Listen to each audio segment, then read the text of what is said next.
Madanapalle sub collector office ముందు సామాజిక సత్యాగ్రహం చేస్తున్న వీకేఎస్ పార్టీ రాష్ట్ర అధ్యక్షుడు పీచీఎం శివప్రసాద్ తెలుగుదేశం పార్టీ తరఫున రాజంపేట పార్లమెంట్ అధికార ప్రతినిధి ఆర్జే వెంకటేష్, రాష్ట్ర రైతు కార్యనిర్వాహక కార్యదర్శి రాట్కుంట మధుబాబు, మదనపల్లె మాజీ శాసనసభ్యులు షాజహాన్ బాషా, గండికోట గణేష్ తదితరులు మద్దతు తెలిపి ఈ రోజు సామాజిక సమస్యల మీద పీచీఎం శివప్రసాద్ దీక్ష చేస్తున్నారని, గత 4 సంవత్సరాలుగా శివప్రసాద్ చేసే డిమాండ్లకి తెలుగుదేశం పార్టీ రోడ్ల మీద పోరాటాలు చేస్తుందని, ఈ ప్రభుత్వం నిమ్మకు నీరెత్తినట్లుగా వ్యవహరిస్తుందని, సమస్యల పరిష్కారం పట్ల ఈ ప్రభుత్వానికి చిత్తశుద్ధి లేదని, సమాజంలోని అన్ని వర్గాలు ఈ ప్రభుత్వానికి దూరం అయిపోయాయని, ముఖ్యంగా దళితులను వంచడాన్ని ఒక అవకాశం పేరుతో స్వర్గీయ రాజశేఖర రెడ్డి లాగా పరిపాలన చేస్తాడేమో అని దళిత ప్రజలంతా ఆశించే జగన్మోహన్ రెడ్డికి మద్దతు ఇవ్వడం జరిగిందని, ఆయన ఎన్నికైన తర్వాత దళితులకు తీవ్ర అన్యాయం, ఇది దళిత వ్యతిరేక ప్రభుత్వం అని విమర్శించారు. ఈ చేతిలో మోసపోయే వర్గం అంటూ లేదు.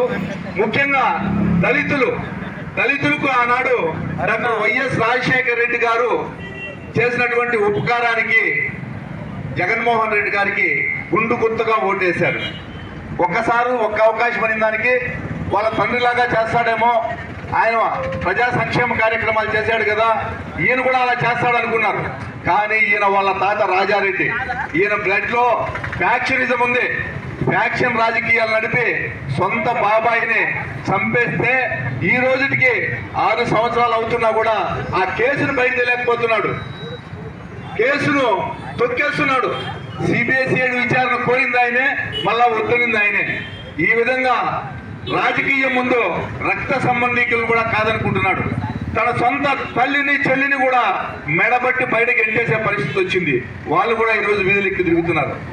దళితులకు కిరణ్ కుమార్ రెడ్డి గారు సీఎంగా ఉండగా ఎస్సీ సబ్ ప్లాన్ నిధులను ప్రత్యేకించి దేనికి ఖర్చు పెట్టకుండా వీరికి మాత్రమే ఖర్చు పెట్టాలని ఒక చట్టం చేస్తే, ఈ చట్టానికి తూట్లు పొడిచి జగన్మోహన్ రెడ్డి చేసిన ద్రోహం ఏమంటే ఆయన నవరత్నాలకు కలిపేశాడు. సహజంగా ఏ ప్రభుత్వం వచ్చినా అట్టడుగున ఉన్నటువంటి దళిత వర్గాలకు సహాయం చేయాలని చెప్పి బడ్జెట్ లో ఎక్కువ నిధులు కేటాయిస్తారు.